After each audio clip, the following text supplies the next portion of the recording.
Yes, good evening. बड़े दिनों बाद आज जो नया चैप्टर हम लोग स्टार्ट कर रहे हैं, मैक्रो इकोनॉमिक्स का नेक्स्ट चैप्टर है government budget and the economy, chapter number 5।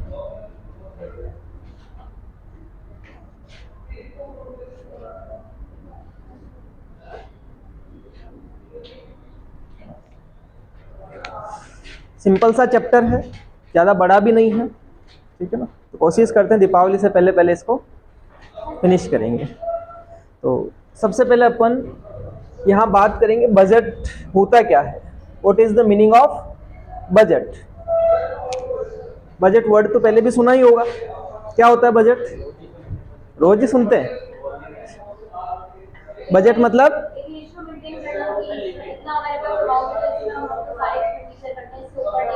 Micro में भी बजट पड़ा था ना, बजट लाइन, वो एक कंज्यूमर के लिए था कि कंज्यूमर के पास जो रिसोर्सेज हैं या इनकम है उससे वो कितनी चीज़ें परचेज कर सकता है ना, प्राइस को साथ में कंसीडर करते हैं। तो परचेज करने का मतलब उसका एक्सपेंडिचर है, और किससे परचेज करा, उसकी इनकम से। तो दो चीज़ें इसमें जरूरी होती है, एक इनकम और दूसरा एक्सपेंडिचर। बजट पास्ट का होता है, प्रेजेंट का होता है, फ्यूचर का होता है, फ्यूचर के लिए होता है। तो बजट एक क्या है, फ्यूचर से रिलेटेड हमारी इनकम और एक्सपेंडिचर का एक स्टेटमेंट होता है। क्या होता है, स्टेटमेंट होता है। तो इसको अपन किस तरह से लिख सकते हैं, it is a statement showing, it is a statement showing estimated receipts and estimated expenditure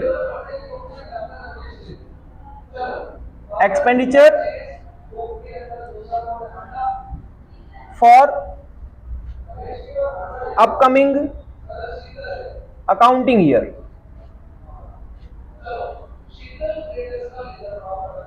क्या लिखा, it is a systematic so statement showing estimated receipts and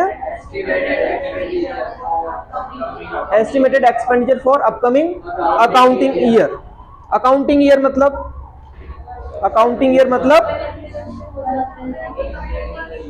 which starts from 1st of April and end with 31st March। ये हमारा accounting year. और क्या बोलते हैं इसको, accounting year को फाइनेंशियल ईयर भी बोलते हैं ना, हमारी बुक ऑफ अकाउंट्स इसी के हिसाब से चलती है। तो एक अकाउंटिंग ईयर के लिए, आने वाले साल के लिए जब हम बजट बनाते हैं, budget means estimated receipts and estimated expenditure का एक स्टेटमेंट होता है जो एक अकाउंटिंग ईयर के लिए होता है, उसी को हम क्या बोलेंगे, बजट कहेंगे। और अगर इसके आगे मैं लगा दूं गवर्नमेंट बजट, तो वो क्या हो जाएगा, गवर्नमेंट के एक्सपेंडिचर और रिसीप्ट्स हो जाएंगे। तो उसके लिए अपन क्या बोलेंगे, अगर आपसे पूछा जाए व्हाट इज गवर्नमेंट बजट, तो डिफाइन में क्या चेंज आएगा, it is a statement showing estimated receipts and estimated expenditure for upcoming accounting year for the government is called government budget।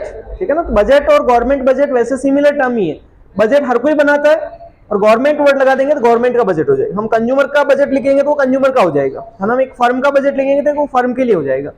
तो इसका मतलब एस्टिमेटेड रिसीप्ट्स और एस्टिमेटेड एक्सपेंडिचर होते हैं। तो बजट के दो मेन कंपोनेंट आपको याद होने चाहिए, एस्टिमेटेड रिसीप्ट्स और एस्टिमेटेड एक्सपेंडिचर। एस्टिमेटेड क्यों है, क्योंकि ये अपकमिंग ईयर के लिए है, अभी हमने उसके बारे में प्लान बनाया है कि ये हमारे रिसीप्ट्स हो सकती है और ये हमारे एक्सपेंडिचर हो सकते हैं।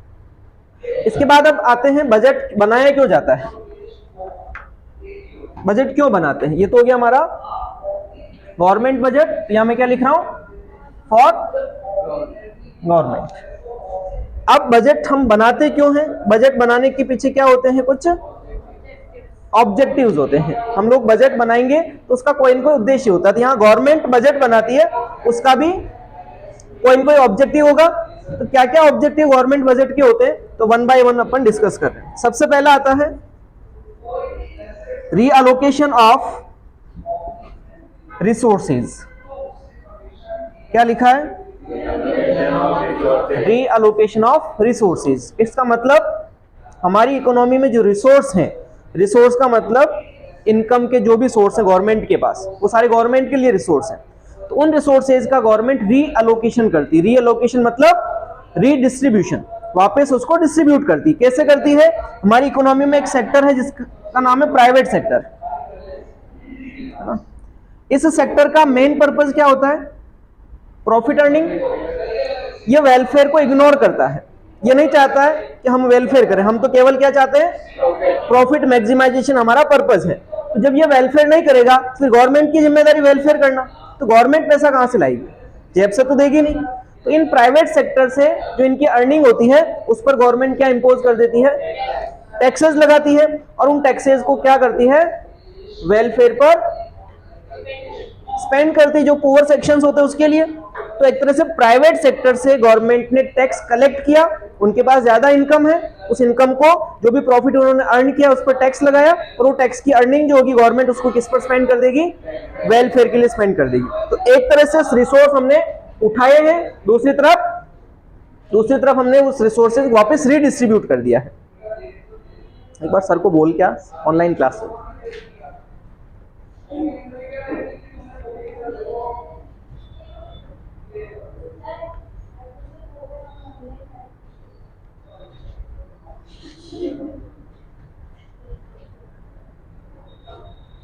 पहला पॉइंट समझ में आया? प्राइवेट सेक्टर जिसका मेन पर्पस प्रॉफिट मैक्सिमाइजेशन होता है वो वेलफेयर नहीं करता है, तो गवर्नमेंट की रेस्पॉन्सिबिलिटी है कि बजट के थ्रू क्या करे? वेलफेयर करे। तो प्राइवेट सेक्टर जो भी इनकम अर्न करता है उस पर गवर्नमेंट टैक्स लगाएगी, और उस टैक्स का जो अर्निंग आएगा उससे पब्लिक का वेलफेयर करेगी। तो ये फंक्शन हो गया इसका। ऑब्जेक्टिव पहला है कि हम क्या करें? रिसोर्सेज का रीअलोकेशन कर रहे हैं। दूसरा जो इसका ऑब्जेक्टिव होता है, managing public sector enterprises. Managing public sector enterprises. जब गवर्नमेंट बजट बनाती है तो इसमें पब्लिक सेक्टर की कुछ एंटरप्राइजेज को भी मैनेज करती है। पब्लिक सेक्टर एंटरप्राइजेज मतलब गवर्नमेंट कंपनियां, जो गवर्नमेंट की कंपनीज हैं उसके लिए भी प्लानिंग की जरूरत होती है, उसको भी फंड चाहिए चलाने के लिए। तो वो फंड कहां से आता है? बजट से ही आता है। गवर्नमेंट बजट जब बनाएगी तो अपनी खुद की कंपनी के लिए भी सोचेगी भाई हमारी कंपनी के लिए हमें कितना पैसा बजट में अलोकेट करना है। तो उस बजट के थ्रू उनको प्लान करती है कि कितना इन्वेस्टमेंट हमें करना है। हो सकता है कभी कभी डिसइन्वेस्टमेंट का डिसीजन भी लेती गवर्नमेंट। अगर वो कंपनी लॉस में चल रही है तो गवर्नमेंट उसमें इन्वेस्टमेंट या डिसइन्वेस्टमेंट का डिसीजन लेती है। अगर गवर्नमेंट उसमें इन्वेस्टमेंट करेगी तो गवर्नमेंट का एक्सपेंडिचर होगा, और अगर गवर्नमेंट उसको डिसइन्वेस्टमेंट करेगी तो गवर्नमेंट की रिसिप्ट्स हो जाएगी। तो दोनों डिसीजन इसमें लिए जाते हैं। अगर वो इन्वेस्ट करने का प्लान कर रही है, कंपनी अच्छी ग्रो कर रही है, तो उसको और एक्सपांड करने के लिए गवर्नमेंट उसमें इन्वेस्टमेंट कर सकती है, वो हमारा एक्सपेंडिचर कहलाएगा। गवर्नमेंट को ऐसा लग रहा है कि कंपनी लॉस में चल रही है तो उस कंपनी को बेचा भी जा सकता है, वो कहलाएगा डिसइन्वेस्टमेंट, तो उससे गवर्नमेंट की रिसिप्ट्स आ सकती है। तो इस तरह से गवर्नमेंट बजट के थ्रू क्या करती है? पब्लिक सेक्टर एंटरप्राइजेस को मैनेज करती है। ये हमारा दूसरा ऑब्जेक्टिव गवर्नमेंट बजट का। फर्स्ट था रीअलोकेशन ऑफ रिसोर्सेज, दूसरा managing public sector enterprises. Short में पब्लिक सेक्टर एंटरप्राइजेस को क्या लिखते हैं? PSEs या PSUs भी लिख सकते हैं ना, पब्लिक सेक्टर अंडरटेकिंग्स। तीसरा ऑब्जेक्टिव आता है गवर्नमेंट बजट का, इनकम इक्वलिटीज। इनकम इक्वलिटीज ये बिल्कुल फर्स्ट पॉइंट से मिलता जुलता है। हमारी इकोनॉमी में इनकम की इनइक्वलिटीज है। मतलब क्या होता है इसका? इनइक्वलिटीज का मतलब यानी रिच क्लास बहुत ज्यादा रिच है, फिर पुअर क्लास बहुत ज्यादा पुअर है, इनके बीच में जो गैप है वो बहुत ज्यादा वाइडनिंग गैप है। तो गवर्नमेंट ये एफर्ट्स करती है कि ये गैप कम हो जाए, रिच और पुअर का जो गैप है वो कम हो। तो उसके लिए गवर्नमेंट को इनकम का प्रॉपर डिस्ट्रीब्यूशन करना पड़ेगा। तो कैसे प्रॉपर डिस्ट्रीब्यूशन करेगी? अगेन रिच जो क्लास होगा उसके पास ज्यादा अर्निंग, तो ज्यादा अर्निंग पर गवर्नमेंट क्या लगाएगी? टैक्स लगाएगी, और उस टैक्स का वेलफेयर के लिए खर्च करेगी, वापस पुअर लोगों के लिए अलग अलग स्कीम्स लेके आएगी, उनको सब्सिडाइज रेट के ऊपर बहुत सारी आइटम्स प्रोवाइड करेगी, एम्प्लॉयमेंट जनरेट करेगी, उनके डेवलपमेंट के लिए स्कीम्स लेके आएगी। तो वो सारा एक्सपेंडिचर पुअर सेक्शंस के लिए किया जाएगा। तो रिच सेक्शन से पैसा लेकर पुअर सेक्शन में डिस्ट्रीब्यूट किया जा रहा है। तो इनकी इनकम ज्यादा है, उस इनकम का कुछ पोर्शन किसको दे दिया जा रहा है? पुअर सेक्शंस को दिया जा रहा है। तो इनके बीच में जो गैप है वो धीरे धीरे क्या होगा? कम हो जाएगा। तो इनकम इक्वलिटीज मेंटेन करना भी किसका ऑब्जेक्टिव है? गवर्नमेंट बजट का ऑब्जेक्टिव है ना। गवर्नमेंट बजट के थ्रू गवर्नमेंट इनकम में इक्वलिटीज को मेंटेन करती है। रिच क्लास जो हायर इनकम क्लास है उस पर गवर्नमेंट टैक्सेस इंपोज करती है और उस टैक्स के अमाउंट को पब्लिक के वेलफेयर के लिए, स्पेशली जो पुअर क्लास है उसके वेलफेयर के लिए स्पेंड करती है। तो इस तरह से गवर्नमेंट इनकम को इक्वल करने के एफर्ट्स करती है। फोर्थ जो ऑब्जेक्टिव है वो है रीजनल बैलेंस डेवलपमेंट या इवन डेवलपमेंट। इवन डेवलपमेंट या इसी को हम कहेंगे रीजनल बैलेंस डेवलपमेंट।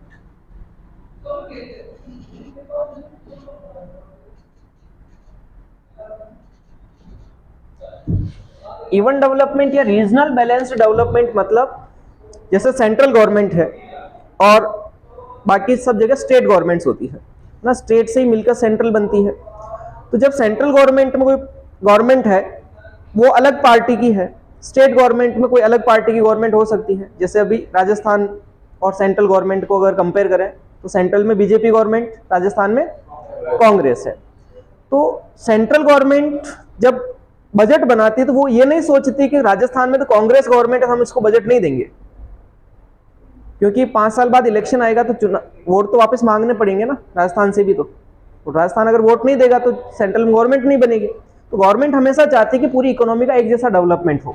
तो उन एरियाज को गवर्नमेंट पहली प्रायोरिटी में डेवलप करती है जो बैकवर्ड होते हैं, है ना, जो पिछड़े इलाके हैं वहां पर डेवलपमेंट के लिए बजट जो बनाती है वो ज्यादा अलोकेट करती है। जो स्कीम्स वगैरह लेके आती है अपने बजट के अंदर वो उन एरियाज के लिए ज्यादा होगी जो बैकवर्ड रीजन्स होते हैं, है ना, जो पहले से डेवलप्ड है ना, अच्छे प्रोस्पेरियस स्टेट्स हैं, उनके लिए गवर्नमेंट बजट धीरे धीरे कम कर देती है क्योंकि वो स्टेट खुद कैपेबल हो जाते हैं अपने आप को डेवलप करने के लिए। लेकिन कुछ स्टेट्स ऐसे होते हैं जो अपने आप में कैपेबल नहीं है खुद के डेवलपमेंट के लिए, तो गवर्नमेंट उन एरियाज को पहली प्रायोरिटी में डेवलप करती है। उसी को हम कहते हैं इवन डेवलपमेंट या regional balance development. Central government के लिए पूरी इकोनॉमी एक है, पूरा देश एक है। जो एरिया पिछड़े हुए हैं, बैकवर्ड है, उनको गवर्नमेंट पहली प्रायोरिटी में इन्वेस्टमेंट करके उसको डेवलप करती है। वहां इन्वेस्टमेंट करेगी, नए नए प्रोजेक्ट्स लेके आएगी, तो वहां के आसपास के लोगों को एम्प्लॉयमेंट मिलेगा, जिससे उन लोगों की अर्निंग आएगी। अर्निंग आने से वो बैकवर्डनेस जो है वो हट जाएगी। तो इस तरह से गवर्नमेंट बजट के थ्रू क्या करती है, इवन डेवलपमेंट या रीजनल बैलेंस्ड डेवलपमेंट करती है। इसी तरह से गवर्नमेंट बजट का एक और ऑब्जेक्टिव है economic stability. Economic stability, economic stability का मतलब क्या है, हमारी इकोनॉमी में कुछ फ्लक्चुएशंस आते हैं जिसको हम इन्फ्लेशन और रिसेशन बोलते हैं। तो इन्फ्लेशन और रिसेशन को गवर्नमेंट कैसे कंट्रोल करती है?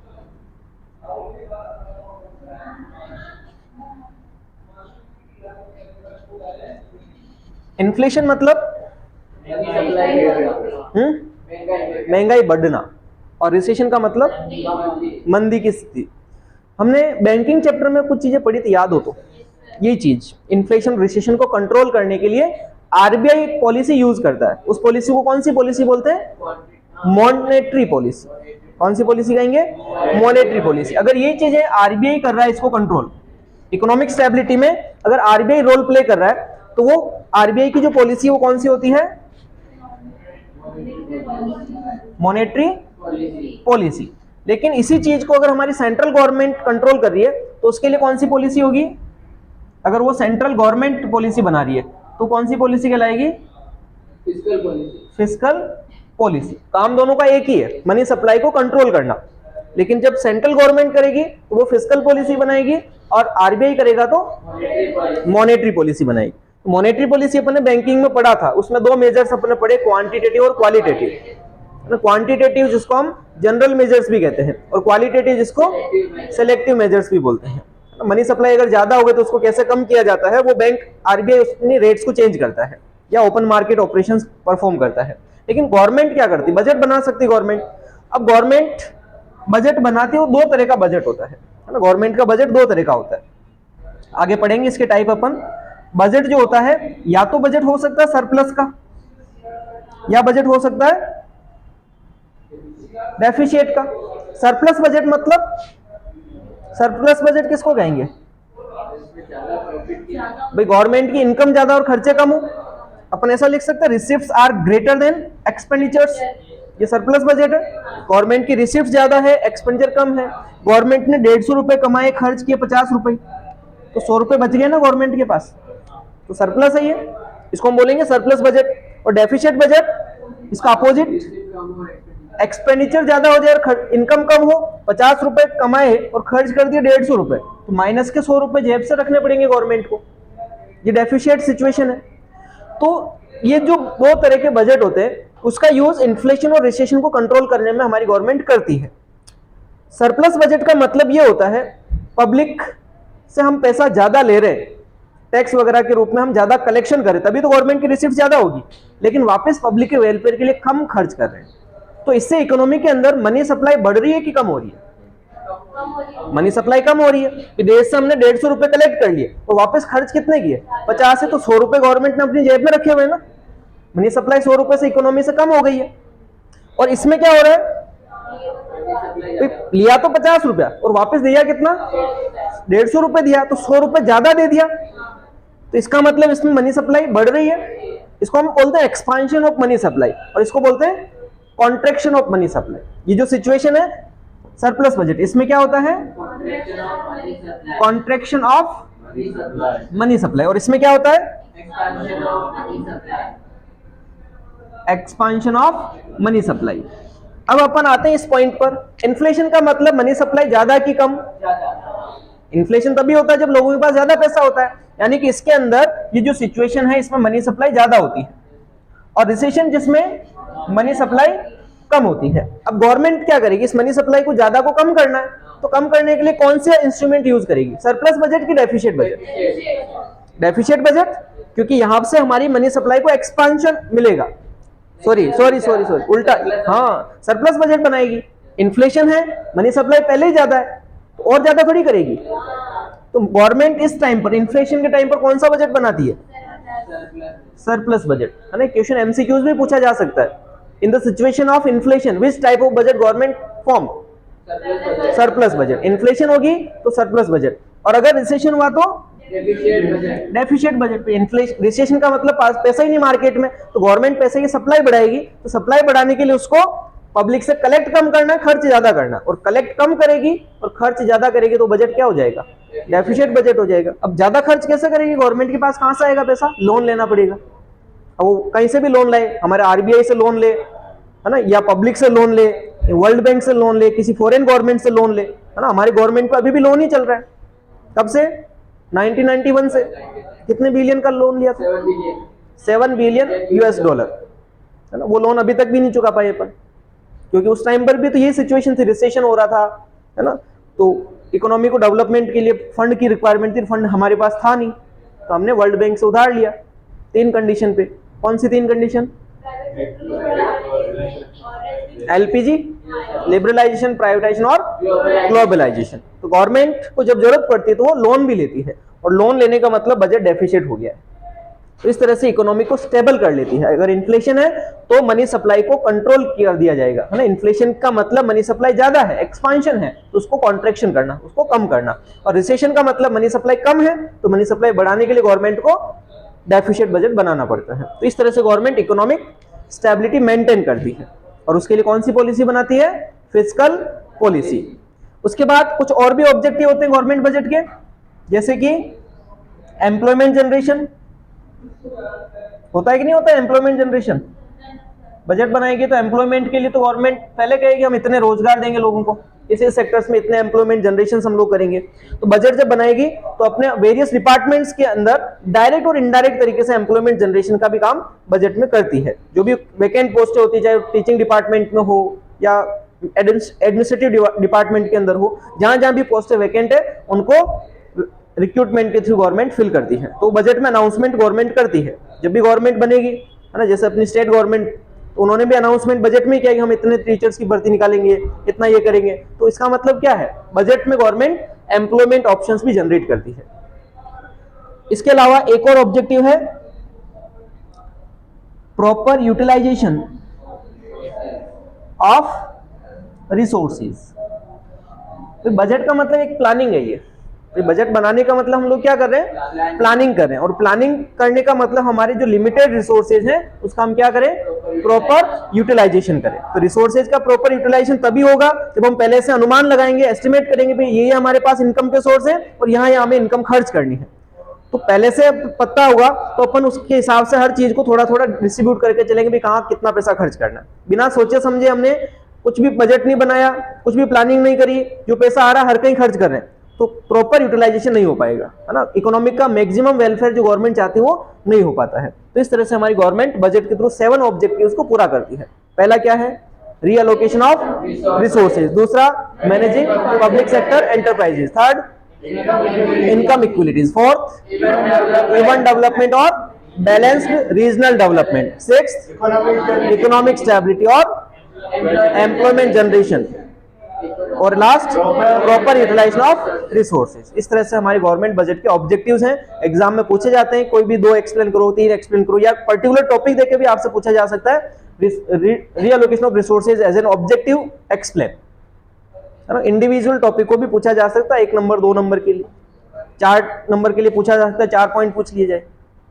ठीक है, अब इसको आप शॉर्ट में फटाफट से पॉइंट पॉइंट नोट कर लो।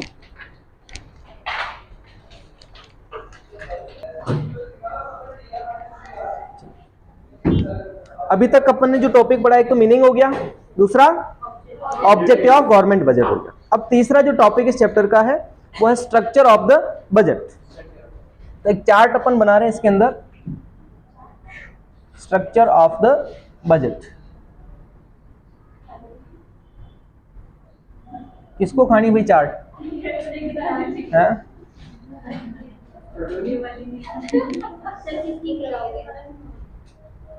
बजट स्ट्रक्चर 2 चीजों से मिलके बना है। कौन कौन सी? वाह क्या बात है। बजट का स्ट्रक्चर सर आपने तो बताया। 2 चीजें होती है इसमें, रिसिप्ट्स और एक्सपेंडिचर, है ना। तो 2 चीजें वही है इसके अंदर। रिसिप्ट्स कौन सी? Government receipt. Estimated,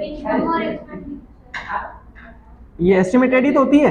yes sir. Estimated receipts और दूसरी एस्टिमेटेड एक्सपेंडिचर। Estimated expenditure.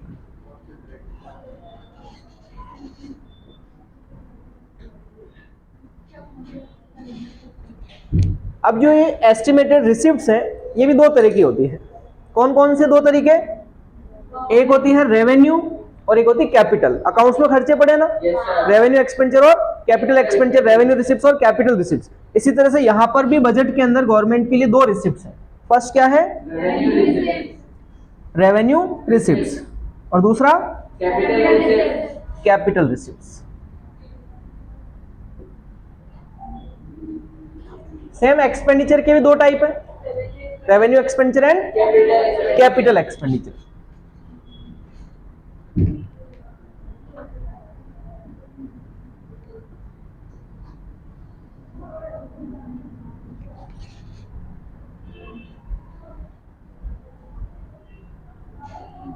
अब थोड़ा सा इसको डिस्कस करते हैं, रेवेन्यू रिसिप्ट्स और कैपिटल रिसिप्ट्स का मीनिंग क्या है ना, इसका मतलब क्या होता है। अकाउंट्स के सेंस में आप लोग बताओगे रेवेन्यू रिसिप्ट्स क्या है और कैपिटल रिसिप्ट्स क्या है? सर जो सोल्ड करने पे जो इनकम होती है उसे रेवेन्यू रिसिप्ट बोलते हैं, और जो एसेट्स को सोल्ड करने पे जो इनकम होती है वो कैपिटल। करेक्ट है। अगर हम गुड्स नॉर्मल सेल कर रहे हैं जिसमें हम ट्रेडिंग कर रहे हैं, उसको बेचने से अगर कोई भी इनकम अर्न हुई तो वो हमारा रेवेन्यू रिसिप्ट्स है। और अगर non stock non goods things जो है ना, जैसे एसेट्स है हमारी फिक्स एसेट्स है, उसको अगर हम सेल करेंगे और उससे इनकम आ रही है तो वो कैपिटल रिसिप्ट्स है। लेकिन यहाँ पर थोड़ा सा कॉन्सेप्ट अलग है। यहाँ पर एसेट्स और लायबिलिटीज के हिसाब से अपन को सोचना है कि रेवेन्यू रिसिप्ट्स क्या है और कैपिटल रिसिप्ट्स क्या है।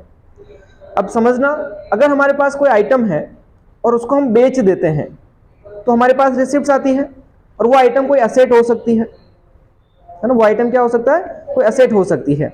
या फिर दूसरा तरीका, हमारे पास पैसा कहां से आता है? उधार लेने से। लोन ले लिया तो रिसिप्ट्स हुई ना। तो जो रेवेन्यू रिसिप्ट्स है, उधार ले रहे तो एक तरह से लायबिलिटीज क्रिएट हो रही है, और किसी आइटम को बेच रहे तो उससे हमारी एसेट्स रिड्यूस हो रही है। 2 चीजें हो सकती है, या तो हमारी एसेट्स कम हो जाए तो हमारे पास पैसा आएगा, या फिर लायबिलिटीज बढ़ जाए तो पैसा आएगा। तो उधार लेके आएंगे, पैसा तो आ रहा है लेकिन लायबिलिटीज है, चुकाना पड़ेगा। लेकिन रेवेन्यू रिसिप्ट्स में ऐसा कुछ भी नहीं होगा। क्या बोला? रेवेन्यू रिसिप्ट्स में ऐसा कुछ भी नहीं होगा। क्या? ऐसे रिसिप्ट्स जिससे ना तो गवर्नमेंट की एसेट्स कम होती है और ना ही लायबिलिटीज बढ़ती है, ऐसा नहीं होता है। इसका डिफाइन क्या होगा? Those receipts which neither reduce government assets nor create liabilities for the government are called revenue receipts. इसमें दो कंजक्शन हम यूज कर रहे हैं, नाइदर नॉर, ठीक है। ऐसी रिसिप्ट जिससे ना तो गवर्नमेंट की एसेट्स रिड्यूस हो रही है, डिक्रीज हो रही है, ना ही गवर्नमेंट की लायबिलिटीज इंक्रीज हो रही है या क्रिएट हो रही है, तो उसे हम क्या बोलेंगे? Revenue receipts. अब इसका डिफाइन, इसका अपोजिट क्रॉस को हटा दो,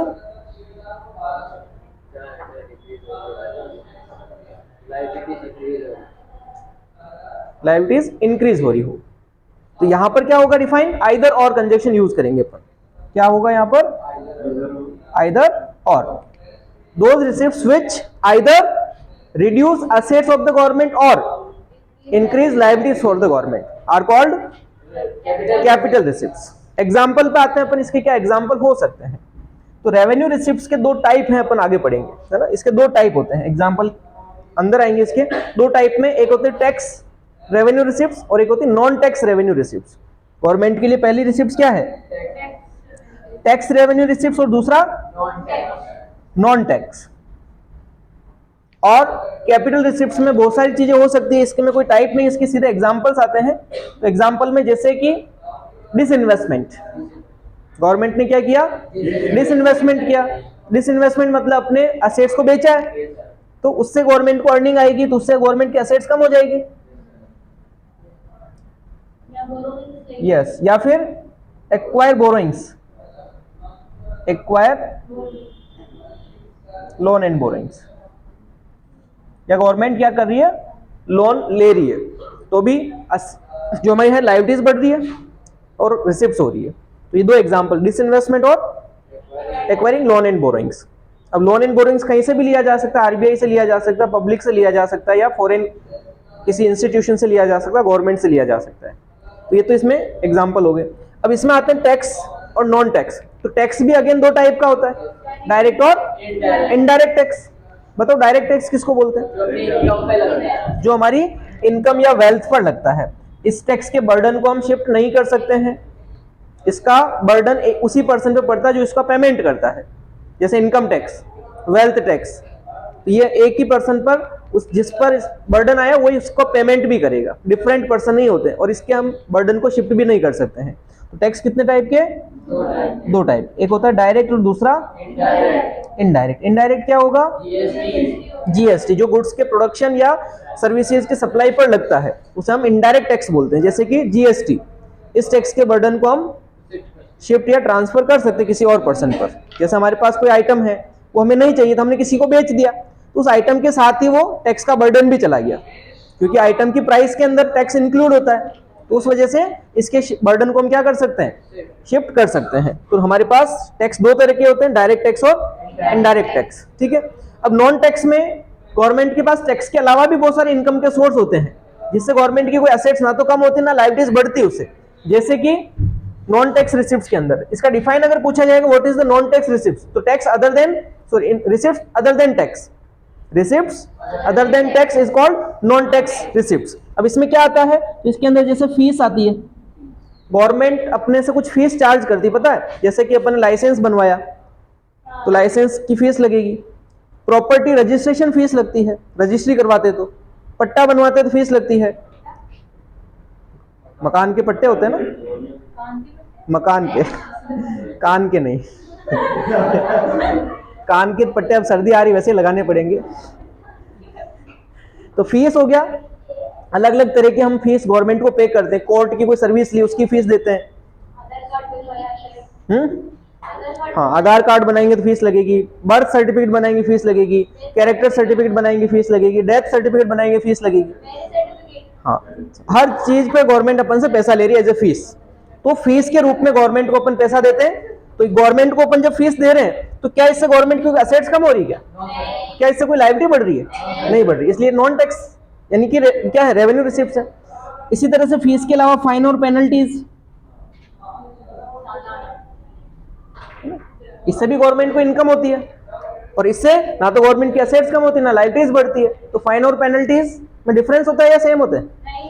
क्या डिफरेंस? हाँ उस पर पेनल्टी लगेगी। और फाइन, सर कोई नियम तोड़ दे, यस, लोग ब्रेकर्स जो होते हैं वो फाइन पे करते हैं, और जो डिले पेमेंट होते हैं उसके लिए हम पेनल्टी पे करते हैं। इलेक्ट्रिसिटी बिल की डेट निकलने के बाद हम एक्स्ट्रा पैसा देते हैं तो वो पेनल्टी है।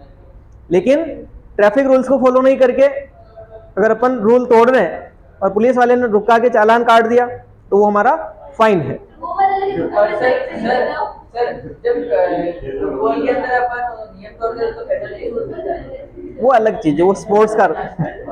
तो फाइन और पेनल्टीज भी कैसी रिसिप्ट है? Non tax. कौन सी रिसिप्ट है ये? Non tax. इसके अलावा एक और चीज होती है स्चीट, ESCHEAT, स्चीट है ना, स्चीट है ना। इसका मतलब ये नहीं कि एग्जाम में चीटिंग करनी है। इसका मतलब ये है कि ऐसा कोई आदमी जिसका कोई भी लीगल रिप्रेजेंटेटिव नहीं है, लीगल हेयर्स नहीं है, और ना ही उसने किसी को अपना नॉमिनी बनाया, और उसकी डेथ हो जाती है तो उसकी प्रॉपर्टी सारी की सारी गवर्नमेंट जब्त कर लेगी। तो वो क्या कहलाता है?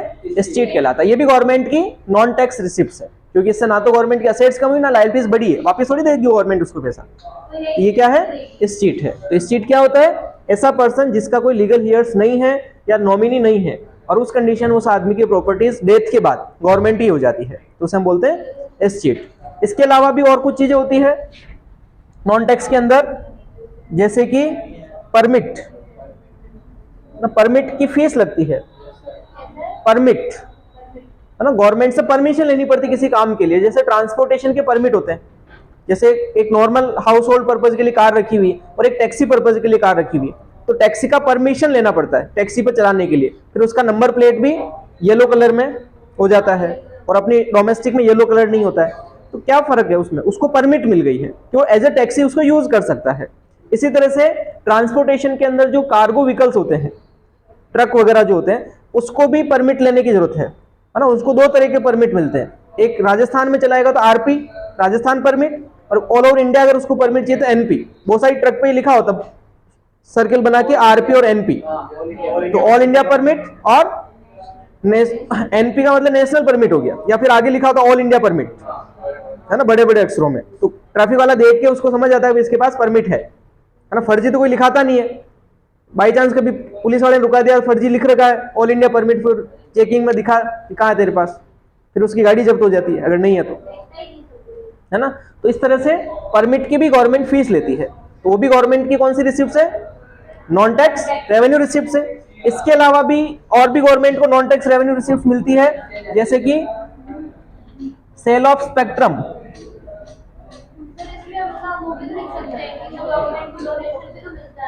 हाँ बिल्कुल आएगा अभी। सेल ऑफ स्पेक्ट्रम, स्पेक्ट्रम क्या होते हैं? घोटाले, घोटाला, घोटाला होता है गबन। हाँ, जैसे अभी आजकल इलेक्शन आ गए तो ईडी की खूब सारी रेड चल रही है। ईडी सबसे बड़ी होती है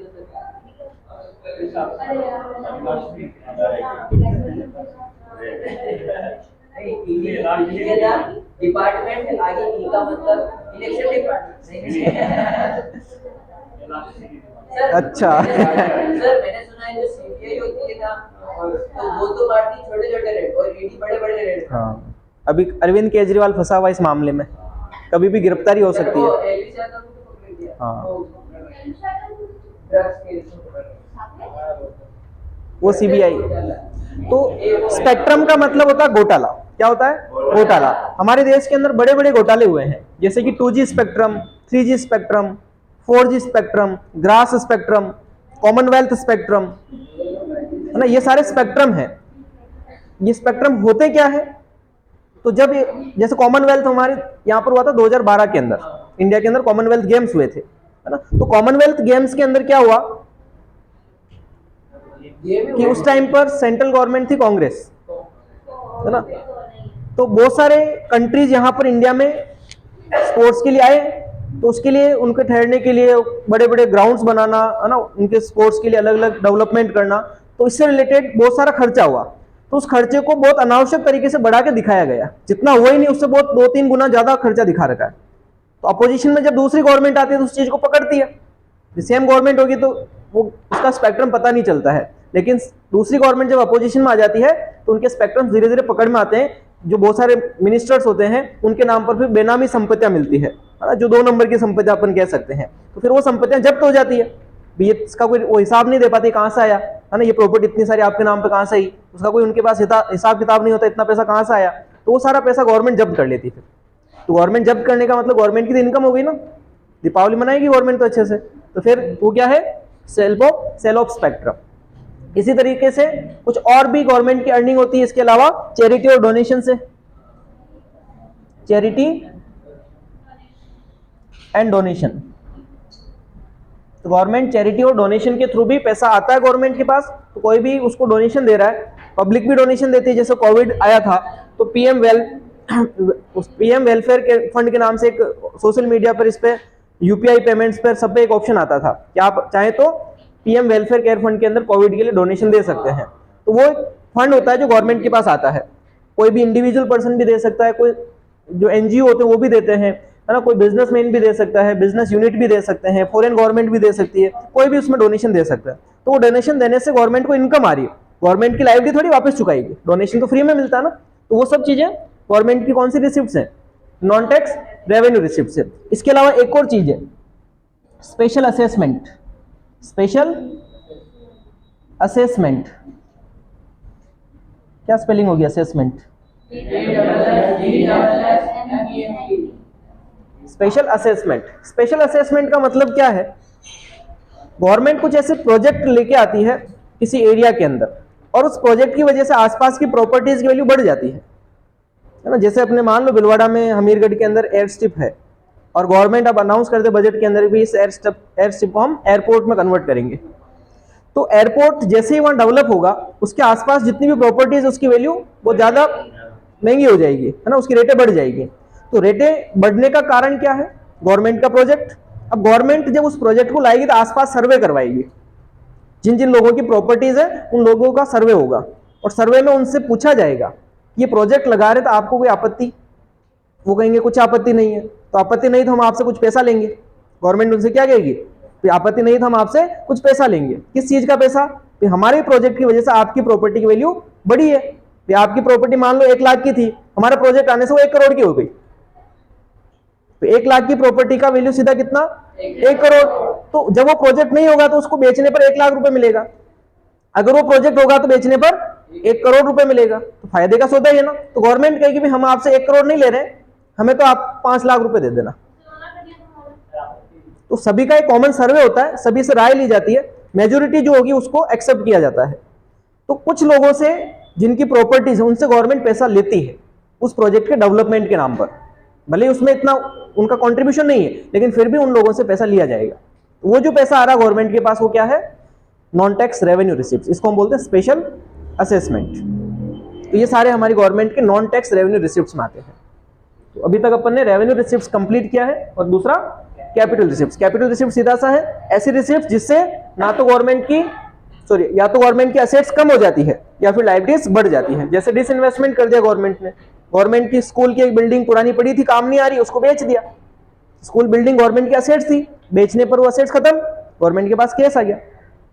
या फिर गवर्नमेंट ने लोन ले लिया, गवर्नमेंट ने लोन लिया है तो लोन लेने पर रिसिप्ट्स हुई है, लेकिन लायबिलिटीज भी तो बढ़ी है, वापस चुकाना भी पड़ेगा। तो इस तरह से हमारी कैपिटल रिसिप्ट्स होती है। तो बजट स्ट्रक्चर का हमारा पहला पार्ट खत्म हुआ है, जिसको हम बोलते हैं एस्टिमेटेड रिसिप्ट्स। सेकंड पार्ट को कल पढ़ेंगे।